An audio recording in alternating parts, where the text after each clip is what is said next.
Hello guys, this side खुशी कुमारी। हमने CA foundation के लॉ का 2 लेक्चर्स कंप्लीट कर दिए हैं यूनिट नंबर 1 के। आज हमें स्टार्ट करना है प्रपोजल ऑफर, जो कि सेक्शन नंबर 2 क्लॉज ए के अंडर आता है ऑफ इंडियन कॉन्ट्रैक्ट एक्ट 1872। ये टॉपिक स्टार्ट करने से पहले हमने लास्ट 2 लेक्चर में जो कुछ भी पढ़ा उसका एक बार ओवरव्यू देख लेते हैं कि हमने पढ़ा क्या था। हमने पढ़ा था कॉन्ट्रैक्ट के बारे में कि what is a contract, contract होता क्या है। कॉन्ट्रैक्ट की हमने डेफिनेशन में पढ़ा था an agreement enforceable by law. हमने इसमें अग्रीमेंट की डेफिनेशन के बारे में पढ़ा था, किस सेक्शन के अंडर आता है। हमने यहाँ पे एनफोर्सेबिलिटी बाय लॉ के बारे में पढ़ा था। यहाँ पे हमने प्रॉमिस के बारे में पढ़ा था, जो कि किस सेक्शन के अंदर आता है।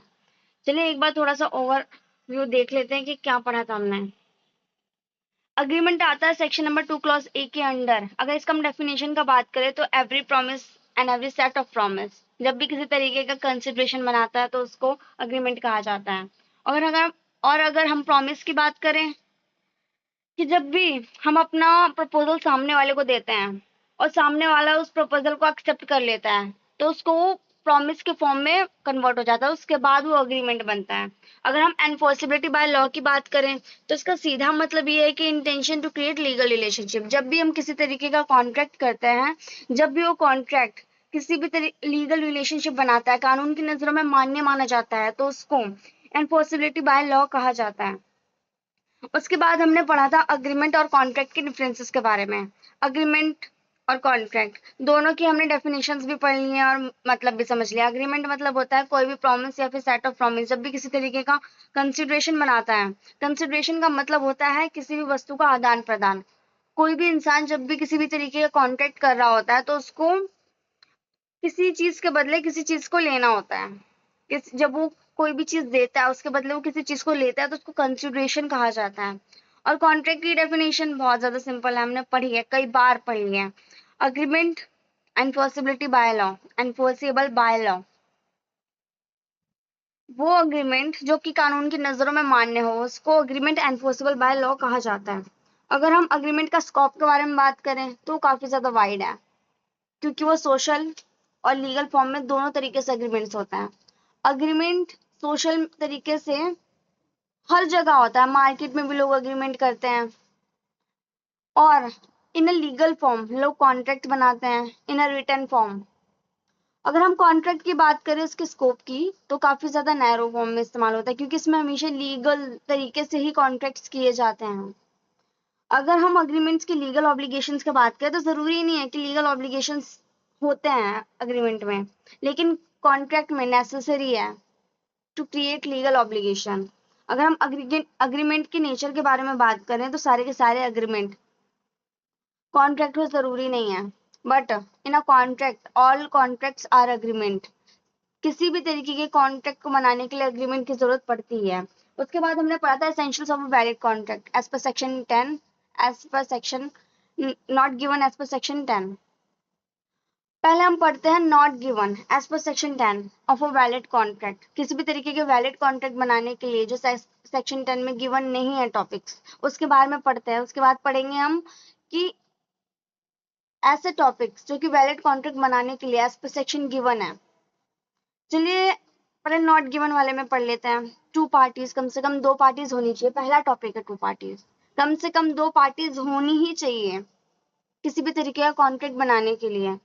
कोई भी इंसान खुद के साथ कॉन्ट्रैक्ट कर ही नहीं सकता। उसके अलावा किसी भी तरीके के लीगल एग्जिस्टेंस वाली चीजों के साथ भी हम कॉन्ट्रैक्ट कर सकते हैं, जैसे कि इंडस्ट्रीज हो गई, यूनिवर्सिटीज हो गई या फिर कंपनीज हो गई। इनके साथ हम कॉन्ट्रैक्ट कर सकते हैं क्योंकि इनका एक लीगल एग्जिस्टेंस है। उसके बाद सेकेंड पॉइंट था parties must intend to create legal obligations. किसी भी तरीके का पार्टीज जब भी कोई कॉन्ट्रैक्ट करते हैं तो उनके पार्टीज का जो लीगल ऑब्लिगेशन होना चाहिए, उनका उद्देश्य लीगल ऑब्लिगेशन होना चाहिए। किसी भी तरीके इलीगल तरीके से कॉन्ट्रैक्ट करने की उनकी इंटेंशन नहीं होनी चाहिए। थर्ड टॉपिक में हमने पढ़ा था other formalities to be compiled with in create cases.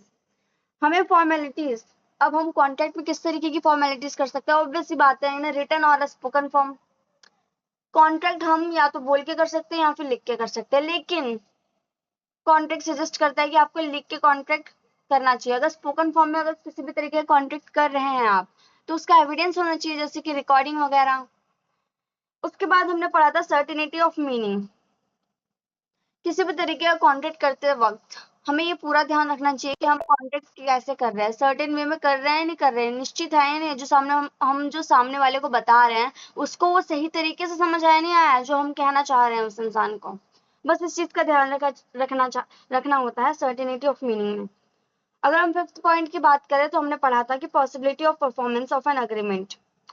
किसी भी तरीके का अगर हम कॉन्ट्रैक्ट करते हैं तो क्या वो पॉसिबल हो है भी, जिस तरीके का हमने कॉन्ट्रैक्ट करने की इच्छा जताई है फिर कॉन्ट्रैक्ट किया है, अगर पॉसिबल नहीं है तो कॉन्ट्रैक्ट नहीं माना जाएगा, वो वाइड के फॉर्म में आ जाता है।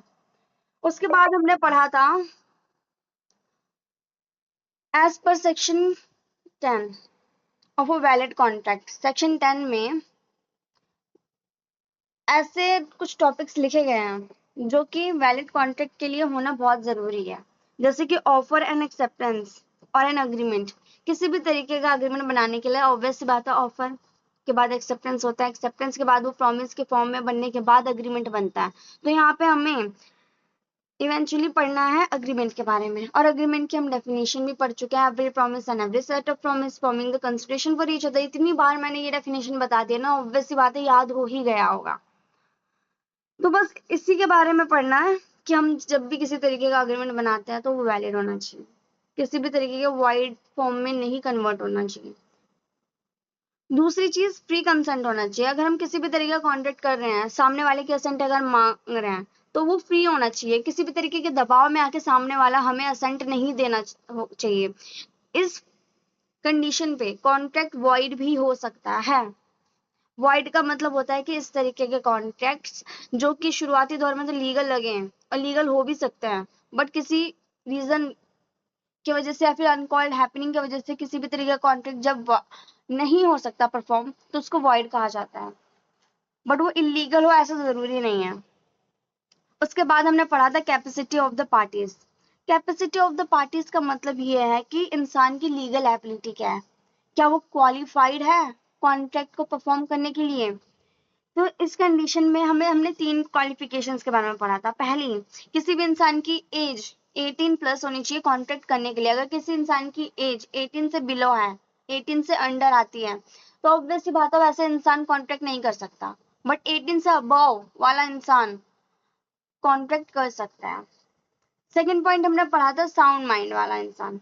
जिस इंसान का दिमाग सही चलता है उसको साउंड माइंड पर्सन बोला जाता है। बट इफ अनसाउंड माइंड वाला पर्सन उससे बोला जाता है जो कि पागल हो, इंसेन। ऐसे इंसान को कॉन्ट्रैक्ट करने का हक नहीं दे रखा है कोर्ट ने। लॉ भी परमिशन नहीं देता है कि ऐसा इंसान कॉन्ट्रैक्ट करे। अगर कोई भी ऐसा इंसान कॉन्ट्रैक्ट करता है तो ऐसे कॉन्ट्रैक्ट को वॉइड माना जाता है। और तीसरी चीज, ऐसा कोई भी इंसान जो डिस्क्वालिफाइड नहीं हुआ हो कोर्ट की नजर से, लॉ से डिस्क्वालिफाइड नहीं हुआ इंसान कॉन्ट्रैक्ट कर सकता है, बट जो इंसान डिस्क्वालिफाइड हुआ है ऐसा इंसान कॉन्ट्रैक्ट नहीं कर सकता। ये तीन पॉइंट्स है जो कैपेसिटी ऑफ द पार्टीज में आती है, इनको याद रखने की जरूरत है। फिर फोर्थ पॉइंट था कंसिडरेशन। अगर हम कंसिडरेशन के बारे में बात करें तो मैंने आपको बोला है कि अगर हम कॉन्ट्रैक्ट करते हैं तो ऑब्वियस सी बात है कि अगर हम कुछ दे रहे हैं तो सामने वाले से कुछ प्रॉमिस ले रहे हैं या फिर कुछ वस्तु ले रहे हैं। अब एग्जाम्पल में मैं बताऊं, सपोज बिट्टू है, बिट्टू को लेते हैं। बिट्टू है, बिट्टू ने बिट्टी से बोला कैसा है कि मैं तुम्हारी 2 लाख की गाड़ी लेना चाहता हूँ। अब बिट्टी ने बोला ठीक है कि मैं तुम्हें अपनी 2 लाख की गाड़ी दे दूंगी, तो मुझे 2 लाख रुपए देना, मैं अपनी गाड़ी तुम्हें दे दूंगी। तो वो कैश के बदले उसकी गाड़ी ले रहा है, तो ऑब्वियस सी बात है वो वहां पे किसी भी ना किसी तरीके का लेन देन हो ही रहा है। तो ऐसे कंडीशन में प्रपोजल हो सकता है। चलिए अब बात आती है फिफ्थ पॉइंट की, lawful consideration and object. Lawful consideration का मतलब होता है लॉफुल तरीके से लेन देन करना किसी भी तरीके का कॉन्ट्रैक्ट में, और ऑब्जेक्ट का मतलब होता है कि लॉफुल तरीके का उद्देश्य हो, किसी भी तरीके का इलीगल इंटेंशन ना हो किसी भी तरीके का कॉन्ट्रैक्ट बनाने के लिए। Not expressly declare to be void. Contract void नहीं होना चाहिए, ऐसा कोई काम या फिर इस तरीके का कोई कॉन्ट्रैक्ट नहीं बनाना चाहिए जो डिक्लेयर्ड हो वॉइड। उसके बाद हमने पढ़ा था टाइप्स ऑफ कॉन्ट्रैक्ट के बारे में, जो कि 3 टाइप्स ऑफ कॉन्ट्रैक्ट यहाँ पे हैं। 3 तरीके के कॉन्ट्रैक्ट्स हैं, वैलिडिटी और एनफोर्सेबिलिटी। वैलिडिटी में 5 पॉइंट्स है जो हमने पढ़े थे, जो हमने पढ़ने थे। वैलिडिटी ऑफ ऑफर के 5 पॉइंट्स थे, valid contract, void contract, voidable contract, illegal agreements and unenforceable contract. Valid contract के बारे में हमने ये पढ़ा था कि जब भी किसी तरीके का कॉन्ट्रैक्ट हम वैलिड फॉर्म में किया जाता है, इस वो तरीका किसी भी कॉन्ट्रैक्ट में ये नहीं होता है कि कॉन्ट्रैक्ट को करते समय ऐसा लगे कि ये कानून का उल्लंघन हो रहा है, उस तरीके का कॉन्ट्रैक्ट को इनवैलिड कॉन्ट्रैक्ट बोला जाता है। बट वैलिड कॉन्ट्रैक्ट वो होता है कि ये सब चीजें जब नहीं होती है ना किसी भी तरीके के कॉन्ट्रैक्ट में, तो उसको वैलिड कॉन्ट्रैक्ट बोला जाता है। सेकंड होता है वॉइड कॉन्ट्रैक्ट। वॉइड कॉन्ट्रैक्ट आता है सेक्शन 2 क्लॉज जे के अंडर। जब भी किसी तरीके का कॉन्ट्रैक्ट शुरुआती दौर में तो वैलिड होता है, लेकिन उसके बाद किसी भी रीजन की वजह से जब भी कोई कॉन्ट्रैक्ट नहीं परफॉर्म किया जा सकता या फिर अनकॉल हैपनिंग हो जाती है, तो इस कंडीशंस में कॉन्ट्रैक्ट वॉइड होता है। तो थर्ड था वॉइडेबल कॉन्ट्रैक्ट। वॉइडेबल कॉन्ट्रैक्ट आता है 2 क्लॉज आई के अंडर में। जब भी किसी भी तरीके का अग्रीमेंट होता है या फिर कॉन्ट्रैक्ट होता है, तो वो जो सामने वाली पार्टी होती है ना, जो अपना असेंट देती है, वो उसके ऊपर फुल्ली डिपेंड होता है कि क्या वो उस कॉन्ट्रैक्ट को वैलिड कर सकती है या फिर वाइड कर सकती है। सपोज ऐसे कंडीशन में कॉन्ट्रैक्ट करवाया जाए कि जोर जबरदस्ती हो रही है, धमकी दी जा रही है या फिर थ्रेटन किया जा रहा है कि मैं तुम्हें जान से मार दूंगा। इस कंडीशन में अगर सामने वाला अपना असेंट देता है, कॉन्ट्रैक्ट पे साइन करता है, तो ऑब्वियस सी बात है कि वो कॉन्ट्रैक्ट को वैलिड या फिर वॉइड कर सकता है। वो चाहे तो घर पे बैठ के कॉन्ट्रैक्ट को वैलिड कर सकता है, या फिर अगर वही इंसान चाहे तो कोर्ट में जा करके उस कॉन्ट्रैक्ट को वॉइड कर सकता है। पहली कंडीशन ये हो सकती है। दूसरी कंडीशन एक ये हो सकती है कि वो रीजनेबल टाइम में जा करके कॉन्ट्रैक्ट को वैलिड या फिर वॉइड कर सकता है। तीसरी कंडीशन, या तो वो किसी भी रीजन की वजह से कॉन्ट्रैक्ट वॉइड हो जाए, कि अगर सामने वाला पार्टी माने ही ना या फिर वो जाए ही ना कोर्ट में, तो उस कंडीशन में भी कॉन्ट्रैक्ट वॉइड ही हो जाता है। अगर वो चला गया कोर्ट में तो कॉन्ट्रैक्ट वॉइड हो जाएगा। फिर उसके बाद हमने पढ़ा था वॉइड कॉन्ट्रैक्ट के बारे में या फिर वॉइडेबल कॉन्ट्रैक्ट के बारे में। इन दोनों कॉन्ट्रैक्ट्स के बारे में हमने पढ़ा था। वॉइड कॉन्ट्रैक्ट की मीनिंग के बारे में हमने जैसे कि समझा है, कोई भी कॉन्ट्रैक्ट शुरुआती में जब वो शुरुआती दौर में जब वैलिड होता है, लेकिन उसके कुछ समय बाद कॉन्ट्रैक्ट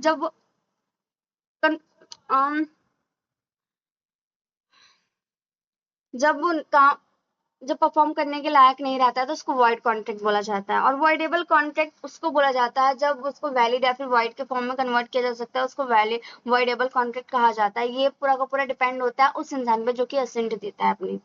उसके बाद हमने वॉइड कॉन्ट्रैक्ट की एनफोर्सेबिलिटी के बारे में पढ़ा था। Void contract can not be enforced at all. एक वॉइड कॉन्ट्रैक्ट एनफोर्स्ड नहीं हो सकता, कानून की नजरों में मान्य नहीं हो सकता, लेकिन वॉइडेबल कॉन्ट्रैक्ट मान्य सिर्फ और सिर्फ उस इंसान के परफॉर्मेंस पर डिपेंड करता है जिसने असेंट दी है। इसके बाद हमने पढ़ा था राइट्स के बारे में, परफॉर्मेंस ऑफ कॉन्ट्रैक्ट के बारे में पढ़ा था कि ऑब्वियस सी बात है कि कोई भी तरीके का वॉइड कॉन्ट्रैक्ट परफॉर्म नहीं किया जा सकता, लेकिन इन द वॉइडेबल कॉन्ट्रैक्ट जो भी अग्रीव्ड पार्टी होती है ना, उसके ऊपर प्रॉपर डिपेंड होता है कि वो रीजनेबल टाइम में जाकर कोर्ट पे ये डिफाइन कर दे कि ऐसा है कि मेरे से जबरदस्ती साइन लिया गया है और मेरे से जबरदस्ती मेरी चीजें हथियाई गई हैं। ऐसी कंडीशंस में पूरा का पूरा डिपेंडेंट होता है अग्रीव्ड पार्टी पे कि वो क्या करना चाहता है। और उसके बाद बात आती है rights of void contract. Void contracts में किसी भी इंसान का कोई राइट नहीं होता है और इसका कोई इलाज भी नहीं है। बट अगर हम वॉइडेबल कॉन्ट्रैक्ट के बारे में बात करें, तो अगर कोई भी अग्रीव्ड पार्टी मान लीजिए रीजनेबल टाइम पे अगर जाके किसी भी तरीके का एक्शन लेता है, तो ऑब्वियस सी बात है कि वो जो कॉन्ट्रैक्ट हुआ है उसको रद्द कर सकता है। उसके बाद हमने फोर्थ पॉइंट पढ़ा था इलीगल कॉन्ट्रैक्ट। इलीगल कॉन्ट्रैक्ट वो होता है इस तरीके का कॉन्ट्रैक्ट बनाना जो कानून की धज्जियां उड़ाता हो, जो कि कानून की नजरों में मान्य भी नहीं है, लेकिन सारे के सारे इलीगल एग्रीमेंट वॉइड होते हैं। बट जरूरी नहीं कि जो वॉइड एग्रीमेंट है वो इलीगल हो। उसके बाद हमने पढ़ा था वॉइड एग्रीमेंट और इलीगल एग्रीमेंट के डिफरेंसेस के बारे में। वॉइड एग्रीमेंट के स्कोप क्या होते हैं, नेचर क्या होते हैं, पनिशमेंट्स क्या होती हैं, और कोलैटरल एग्रीमेंट क्या होता है। कोलैटरल एग्रीमेंट को मैं आपको फिर से डिफाइन करवाऊंगी। वॉइड एग्रीमेंट का स्कोप काफी ज्यादा जरूरी नहीं है कि वॉइड एग्रीमेंट हमेशा इलीगल हो, बट इलीगल एग्रीमेंट हमेशा वॉइड होता है, पहला टॉप पॉइंट। दूसरा पॉइंट, वॉइड एग्रीमेंट कानून की नजरों में सजा देने लायक नहीं होता, लेकिन इलीगल एग्रीमेंट हमेशा कानून की नजरों में आता है, और कानून के काफी सारे इलीगल फॉर्म में अग्रीमेंट अगर किए जा रहे हैं तो उसके काफी ज्यादा दायरे भी लिखे गए हैं। उसके अलावा वॉइड एग्रीमेंट के पनिशमेंट्स नहीं है, जरूरी नहीं है कि वॉइड एग्रीमेंट में पनिशमेंट्स हो, बट इलीगल एग्रीमेंट्स में पनिशमेंट्स लिखे गए हैं। और कोलैटरल एग्रीमेंट का मतलब होता है इस तरीके का एग्रीमेंट करना जो गलत से जुड़ा हुआ हो और गलत ही माना जाता है, गलत से जुड़ा हुआ काम गलत ही माना जाता है, ऐसे कोलैटरल बोला जाता है। और कोलैटरल एग्रीमेंट वो होता है जब भी किसी तरीके के वॉइड एग्रीमेंट किया जाता है तो जरूरी नहीं है कि वो एंड में जा करके शुरुआती गलत पैसे से बेशक हुआ हो वॉइड एग्रीमेंट, बट आगे जाके वो वैलिड बन सकता है। बट इलीगल एग्रीमेंट शुरुआत में भी गलत होता है और एट द एंड में भी गलत होता है। उसके बाद फिफ्थ पॉइंट था अनएनफोर्सेबल कॉन्ट्रैक्ट, उस तरीके का कॉन्ट्रैक्ट करना जो कानून की नजरों में मान्य नहीं है, अनएनफोर्सेबल है। उसके बाद हमने पढ़ा था कि contract, formation of the contract, contract का second part, types of contract के second part, formation of contract. इसमें एक्सप्रेस कॉन्ट्रैक्ट के बारे में पढ़ा था, इम्प्लाइड कॉन्ट्रैक्ट के बारे में हमने पढ़ा था, और क्वाजी कॉन्ट्रैक्ट और ई कॉन्ट्रैक्ट के बारे में हमने पढ़ा था। एक्सप्रेस कॉन्ट्रैक्ट वो कॉन्ट्रैक्ट होता है जब भी हम किसी भी तरीके के कॉन्ट्रैक्ट में एक्सप्रेस करते हैं, बोलकर या फिर लिखकर, तो उसको एक्सप्रेस कॉन्ट्रैक्ट कहा जाता है। इम्प्लाइड कॉन्ट्रैक्ट वो कॉन्ट्रैक्ट होता है जिसको हम बोलते नहीं है लेकिन हमारे एक्शंस बताते हैं कि हम कॉन्ट्रैक्ट में एंटर हो चुके हैं। जैसे कि हम किसी भी तरीके के मॉल में जाते हैं, हम कुछ परचेज करके खा लेते हैं, मान लीजिए हमने आइसक्रीम ले ली और उसी समय खा ली, तो हमें पता है कि हमने ऑफर में हम परफॉर्म कर रहे हैं और हमें हमारा ऑब्लिगेशन है, हमारी ड्यूटी है कि हम उसका अमाउंट एट द काउंटर हम पे कर दें। उसी तरीके का इम्प्लाइड कॉन्ट्रैक्ट होता है, इसका बहुत ज्यादा इम्पोर्टेंट एक बहुत ज्यादा फेमस एग्जाम्पल है कि एक कूली यूनिफॉर्म के ड्रेस में एक लगेज पिक करता है ए का, और वो ए भी बिना कुछ बोले, और जो वो कूली है बिना कुछ बोले उस लगेज को प्लेटफॉर्म की तरफ लेके जाता है और ए भी उसके पीछे पीछे पीछे चलता है। इसका मतलब ये है कि ए ने ऑफर दिया, बी ने सॉरी कूली ने ऑफर दिया और ए ने एक्सेप्ट कर लिया, तो ए लाइबल है उसको पेमेंट करने के लिए। अब टैसिट कॉन्ट्रैक्ट का मतलब भी यही होता है, टैसिट का मतलब ही साइलेंट होता है, साइलेंट तरीके से जो कॉन्ट्रैक्ट किए जाते हैं उसको टैसिट कॉन्ट्रैक्ट बोला जाता है। अब टैसिट कॉन्ट्रैक्ट का सबसे बेस्ट एग्जांपल एटीएम। अगर कोई भी इंसान एटीएम मशीन में जाता है वो किसी से बातचीत तो नहीं करता है, वो जाता है अंदर अपना जो भी उसे पेमेंट करना होता है या फिर कैश निकालना होता है, वो बिना किसी वो एटीएम मशीन को ऑफर देता है अपने काम से, और एटीएम मशीन भी उसको उसका मनचाहा पेमेंट दे देती है, तो इसका बेस्ट एग्जांपल एटीएम मशीन है। अब क्वाजी कॉन्ट्रैक्ट की अगर हम बात करें तो क्वाजी कॉन्ट्रैक्ट रियलिटी में बताऊं तो क्वाजी कॉन्ट्रैक्ट किसी भी तरीके के एक्चुअल कॉन्ट्रैक्ट में आता नहीं है, या फिर किसी, लेकिन वो बात क्वाजी कॉन्ट्रैक्ट में बात होती है इंसान की लीगल ऑब्लिगेशंस और ड्यूटीज की, राइट्स एंड ड्यूटीज की। अब इसमें एग्जाम्पल दिया जाए तो मान लीजिए एक इंसान ए का कुछ सामान खो गया है, बी को मिला, बी की ड्यूटी बनती है कि वो उसको उसका सामान ढूंढ कर उसको उसका सामान वापस कर दे। अगर मान लीजिए ए के 10,000 रुपए खोए हैं, बी को 10,000 रुपए मिले, अब बी उसको ढूंढने के लिए काफी सारे खर्चे करता है, और मान लीजिए 20,000 तक का उसने खर्चा ही कर लिया। अब वो बी से मिलके 10,000 रुपए देता है और बोलता है कि ऐसा आप मुझे 10,000 और दो, मैंने आपको ढूंढने के लिए 10,000 का और खर्चा कर दिया, तो ये नहीं माना जाता है। और बात आती है फोर्थ पॉइंट की, ई कॉन्ट्रैक्ट, ऐसा कॉन्ट्रैक्ट जो इलेक्ट्रॉनिक वे में किया जाए, चाहे वो फोन के जरिए हो चाहे वो ईमेल के जरिए हो। ऐसे कॉन्ट्रैक्ट जो नेटवर्क से रिलेटेड हो, नेटवर्क से किए जाए, दूर से ही किए जाए पर नेटवर्क के फॉर्म में किए जाए। उसके बाद हमने टाइप्स ऑफ कॉन्ट्रैक्ट का थर्ड पार्ट पढ़ा था, performance of contract. Performance of contract में हमने एग्जीक्यूटिव कॉन्ट्रैक्ट और एग्जीक्यूटिव के दो पार्ट, यूनिलैटरल और बायलैटरल कॉन्ट्रैक्ट के बारे में पढ़ा था। एग्जीक्यूटिव कॉन्ट्रैक्ट का मतलब ये होता है कि जब हम किसी भी तरीके के कॉन्ट्रैक्ट को परफॉर्म कर चुके होते हैं। सपोज मान लीजिए कि ए ने बी से कुछ पेन खरीदा और बी ने उसे पेन दिया और ए ने उसे 5 रुपए दे दिए। उनका दोनों का परफॉर्मेंस कंप्लीट हो गया, इसका मतलब वो एग्जीक्यूटेड कॉन्ट्रैक्ट है। एग्जीक्यूटेड का मतलब यही है कि कॉन्ट्रैक्ट परफॉर्म हो चुका है।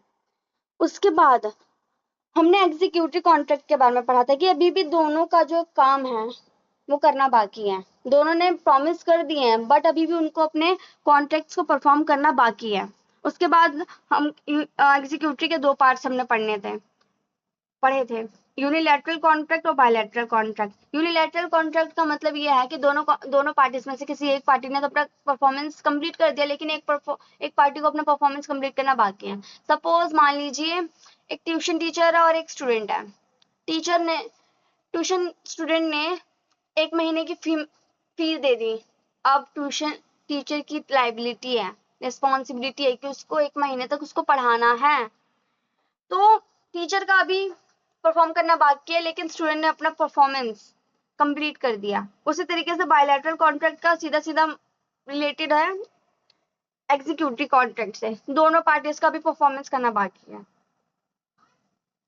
और आज से हमें पढ़ना था प्रपोजल ऑफर, जो कि सेक्शन 2 क्लास ए के अंडर आता है।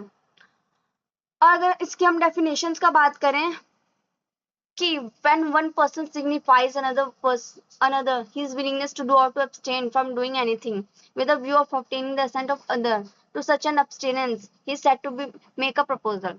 अगर हम किसी इंसान को अपनी विलिंगनेस बताते हैं, अपनी इच्छा बताते हैं कि तुम, जरूरी नहीं है कि प्रपोजल दिया जाता है ये काम करने के लिए, प्रपोजल दिया जाता है कुछ काम नहीं भी करने के लिए। यहाँ पे लिखा गया है टू डू और टू एब्सटेन फ्रॉम डूइंग, कुछ काम करने के लिए या फिर कुछ काम नहीं करने के लिए। जब भी किसी तरीके का प्रपोजल दिया जाता है सामने वाले की असेंट हो, इस चीज का भी ध्यान दिया जाता है, तब जाकर वो प्रपोजल बनता है।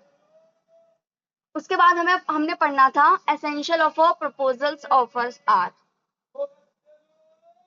एसेंशियल ऑफ, देखो प्रपोजल या फिर ऑफर हो दोनों सेम होता है। प्रपोजल देने वाले को प्रपोजर बोला जाता है, ऑफर देने वाले को ऑफरर बोला जाता है, और प्रॉमिस करने वाले को प्रॉमिसर बोला जाता है। और जो प्रपोजल जिस इंसान को मिलता है उसे प्रपोजी बोला जाता है। ऑफर जिस इंसान को मिलता है उसको ऑफरी बोला जाता है। और प्रॉमिस जिस इंसान को मिलता है उसको प्रॉमिसी बोला जाता है। Promisor promisee, proposal proposer proposee, offeror offeree. इसका मतलब समझ आया आपको सभी को? देखिए, जब भी हम किसी तरीके का, अब यहाँ पे बात की जाती है इसेंशियल, इम्पॉर्टेंट, और प्रपोजल को बनाने के लिए ऐसी कौन सी चीज है जो बहुत ज्यादा इसेंशियल है, जरूरी है। पहला पॉइंट हम पढ़ते हैं, the person making the proposal और ऑफर इज कॉल्ड प्रॉमिसर और ऑफरिंग। ऑब्वियस सी बात है, प्रपोजल बनाने वाले को प्रपोजर, प्रॉमिस बनाने वाले को प्रॉमिसर, और ऑफर बनाने वाले को ऑफरर कहा जाता है। The person to whom the proposal offer is made is called the offeree, and the person accepting the offer is called the promisee and acceptor. जो एक्सेप्ट करने वाले को एक्सेप्टर बोला जाता है, जो इंसान एक्सेप्ट करता है। इसमें यही बात बोली जा रही है, जब भी हम किसी सामने वाले को अपना प्रपोजल देते हैं, जो उसको एक्सेप्ट करता है उसको ऑफरी बोला जाता है। अब सेकंड पॉइंट है फॉर अ वैलिड ऑफर, किसी भी तरीके के वैलिड ऑफर के लिए the party making it must express his willingness to do और नॉट टू डू समथिंग। जो पार्टी है उसकी पूरी की पूरी विलिंगनेस होनी चाहिए, ऑफरर की पूरी विलिंगनेस होनी चाहिए कि सामने वाले को क्या करने के लिए और क्या नहीं करने के लिए अपनी सहमति बता रहा हो, अपनी विलिंगनेस बता रहा हो। तो इसमें लिखा गया there must be an expression of willingness to do और not to do some of by offeror. अब इसका एग्जांपल 34 से समझते हो, 35 से समझते हैं। A willing to sell his goods at certain price to B. A B को कुछ बेचना चाहता है एक सर्टेन प्राइस पे, तो ऑब्वियस बात है ए अपनी विलिंगनेस दिखा रहा है बी को। और एग्जाम्पल नंबर 35 से हम समझेंगे, A is willing to not to dance in a competition if pay him certain sum of money. A B को कह रहा है, ए बी को अपनी विलिंगनेस बता रहा है कि तुम कंपटीशन में डांस नहीं करोगे, मैं तुम्हें इसके लिए सर्टेन मतलब एक निश्चित अमाउंट दूंगा। तो इस 34 वाले एग्जाम्पल में बताया जा रहा है कि क्या तुम्हें विलिंगनेस टू डू, क्या तुम्हें करना है, और एग्जाम्पल नंबर 35 में बताया जा रहा है कि ए अपनी विलीनेस बता रहा है कि क्या तुम्हें नहीं करना है। और आगे चलते हैं, देखते हैं थर्ड पॉइंट में क्या है। The willingness must be expressed with a view to obtain the assent of the other party to whom the offer is made. जिस भी इंसान के लिए ऑफर बना होता है, जो भी इंसान ऑफर देता है, उसकी पूरी की पूरी विलिंगनेस एक्सप्रेस होनी चाहिए। एग्जाम्पल नंबर 36 से समझते हैं। Where A tells B that he desires to marry by end of 22. It does not constitute an offer of marriage by A to B. Therefore, to constitute a valid offer, expression of willingness must be made to obtain the assent of the other. Thus, if in the above example the offer adds, will you marry me?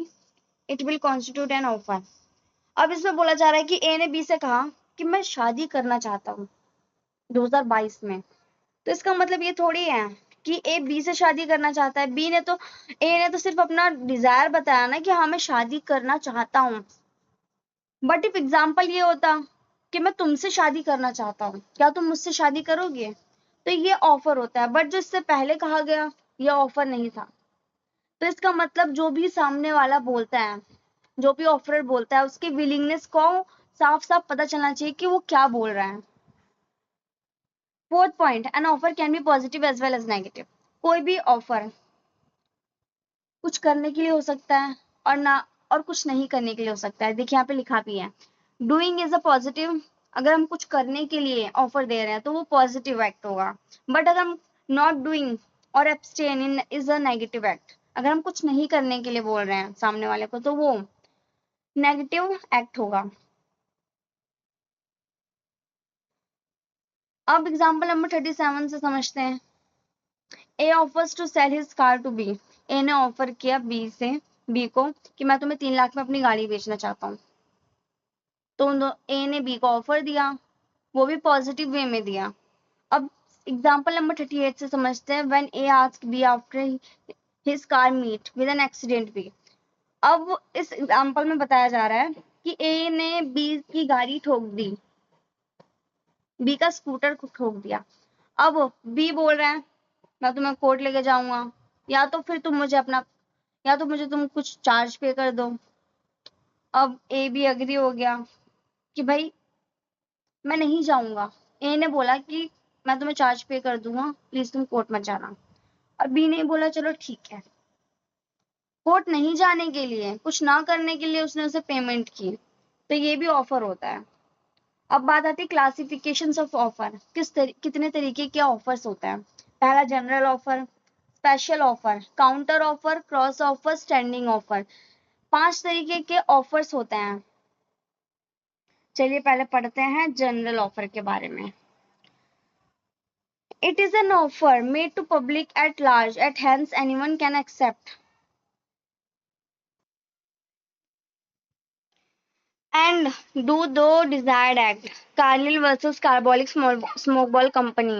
In the term of Section B of the Act, anyone performing the conditions of the offers can be considered to have accepted the offer. Until the general offer is restricted or withdrawn, it can be accepted by anyone at any time as it is a continuing offer. General offer का मतलब ये होता है जब भी किसी तरीके का हम ऑफर किसी एक स्पेसिफिक इंसान को ना दे करके पब्लिक को देते हैं, वो भी बहुत बड़ी लार्ज पब्लिक को, जब हम किसी भी तरीके का ऑफर देते हैं ना तो उसको जनरल ऑफर कहा जाता है। और यहाँ पे बहुत बड़ा एक केस भी है, Carlill versus Carbolic smoke ball company. Carlill versus Carbolic smoke ball company से पहले मैं आपको एक एग्जांपल देती हूँ जनरल ऑफर का। मान लीजिए एक यूनिवर्सिटी खुली है नई, उन्होंने पर्चा बनवा करके पूरे जिस स्टेट में वो रहते हैं पूरे स्टेट में भिजवाया। वो एक तरीके से ऑफर दे रहे हैं, जनरल ऑफर है कि जो भी 10 लोग पहले इस यूनिवर्सिटी में दाखिला लेंगे उनको 10% का डिस्काउंट होगा। एक तरीके से ये ऑफर दिया जा रहा है जो कि एक इंसान के लिए नहीं है, not for the specific person, जबकि ये पूरे जनता के लिए, वो भी बहुत बड़ी जनता के लिए। जब भी किसी तरीके का ऑफर दिया जाता है तो उसको जनरल ऑफर कहा जाता है। अब यहाँ पे एक बहुत बड़ा केस है और बहुत ज्यादा फेमस केस भी है, कार्लिल वर्सेस कार्बोलिक स्मोकबॉल कंपनी। और उस Carlill versus smoke ball company में ऐसा होता है कि एक स्मोक बॉल कंपनी होती है, पहले पढ़ लेते हैं, फैक्ट पढ़ते हैं. In this famous case Carlill smoke ball company advertised in several newspapers that he rewards of $100 would be given to any persons who contracted influenza after using the smoke balls produced by carbolic smoke ball.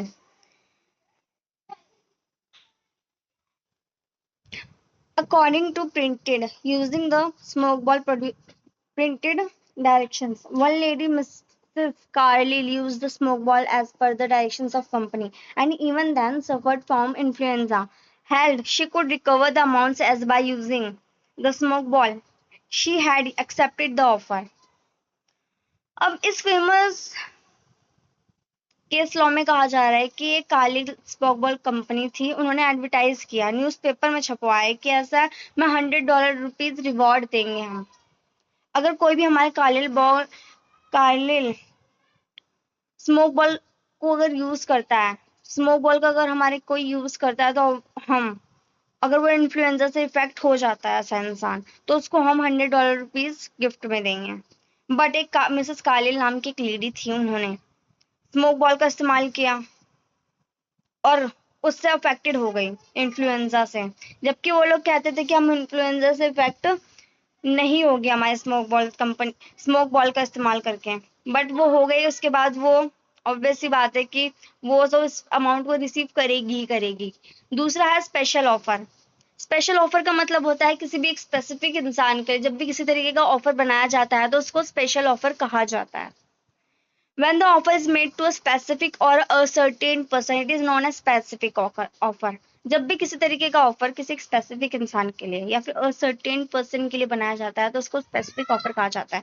Specific offer can be accepted only by the specific person. अगर हम किसी specific इंसान के लिए किसी भी तरीके का ऑफर बना रहे हैं तो ऑब्वियस सी बात है कि वो स्पेसिफिक इंसान ही एक्सेप्ट कर सकता है उस ऑफर को. ऑफर जब भी हम किसी सर्टेन इंसान को स्पेसिफिक सर्टेन कोस्ट पर एक ऑफर देता है तो वो स्पेसिफिक ऑफर या फिर स्पेशल ऑफर के नाम से जाना जाता है. और सी पॉइंट है cross offer. When two parties exchange identical offers in ignorance at the times of each others offers, the offers are called cross offer. जब भी दो इंसान एक दूसरे को बिना जाने कि हम एक दूसरे को ये ऑफर देने वाले हैं, ऑफर जब वो दे देते हैं, ऑफर देने के बाद जब उन लोगों को पता चलता है कि मैंने जो सामने वाले को ऑफर दिया है उसी के बेस पे सामने वाले ने मुझे उसी तरीके का सर्टेन ऑफर दिया हुआ है, तो उसे क्रॉस ऑफर कहा जाता है. और इसके अंदर किसी भी तरीके का मोल भाव नहीं किया जाता है. They are no binding contract such case because the offer is made by persons cannot constructed as acceptance of the another offer. Example number 40 से समझते हैं कि A makes a proposal to B to sell his car 2 lakhs and B, without knowing the proposals of A, makes an offer to purchase the same car at 2 lakhs from. It is not an acceptance. B was not aware of proposals made by A. It is only cross proposal. And when two persons make offer to each other, it cannot be treated as mutual acceptance. There is no binding contract in such a case. A B को offer देता है कि ऐसा है कि मैं तुम्हारी car खरीदना चाहता हूँ 2 लाख में, और बी भी बोलता है ठीक है, और बी भी उसी टाइम पे सामने वाले को मैसेज करता है या फिर मैसेज पे डालता है कि ऐसा है क्या तुम मेरी कार लोगे 2 लाख में. दोनों ए और बी ने सेम तरीके के ऑफर दिए एक दूसरे को इन द सेम टाइम, तो उसको क्रॉस ऑफर कहा जाता है. अब बात आती है डी की पॉइंट कि काउंटर ऑफर किसे कहा जाता है. When the offeree offers to qualified acceptance of the offer subjects modification and variations in the terms of original offer, he is said to have made a counter offer. Counter offer amounts to rejections of original offer. It is also called as conditional acceptance. जब भी हम किसी भी तरीके के सामने वाले इंसान को ऑफर देते हैं, जो ऑफरी होता है हमारे दिए गए ऑफर को कैंसिल करके डिस्क्वालीफाइड करके जब वो दूसरा ऑफर बनाता है तो उसको काउंटर ऑफर कहा जाता है. अगर मैं बताऊं, सपोज मान लीजिए कोई एक लड़की है, वो जाती है शॉपकीपर के पास, उसको एक लहंगा पसंद आता है और शॉपकीपर बोलता है इसका अमाउंट है 40,000. अब ये सुनने के बाद लड़की बोलती है कि ऐसा बहुत ज्यादा है, कम से कम 30,000 में तो दूं। तो जो लड़की है उसने सामने वाले के ऑफर को क्रॉस करने के बाद एक नया ऑफर बना करके सामने वाले को दे दिया, उसको काउंटर ऑफर बोला जाता है। A offer to sell is a plot to B. अब यहाँ पे एग्जाम्पल नंबर 41 देखते हैं। A offer to sell his plot to B for 10 lakh, B agrees to buy it for 8 lakh, it amount to counter offer. A ने offer दिया B को कि ऐसा है कि मैं अपना प्लॉट बेचूंगा 10 लाख में, और बी ने बोला नहीं, कम से कम 8 लाख में मैं खरीदूंगा। तो क्रॉस ऑफर हुआ यहाँ पे, उसने 10 लाख का ऑफर दिया, उसने उसके ऑफर को रिजेक्ट करके अपना ऑफर बताया, तो उसको काउंटर ऑफर कहा जाता है। अब यहाँ पे टॉपिक की बात करते हैं ई की, स्टैंडिंग और कंटिन्यूइंग और open offer. An offer which is allowed to remain open for acceptance over a period of time, it is known as standing or continuing or open offer. Tenders that are invented for supply of goods is the kinds of standing offer. जब भी किसी तरीके का offer होता है उसको एक limited time के लिए ही रखा जाता है, उसको स्टैंडिंग और कंटिन्यू ऑफर कहा जाता है। चलिए अगला टॉपिक हम नेक्स्ट लेक्चर से करेंगे। Thank you so much.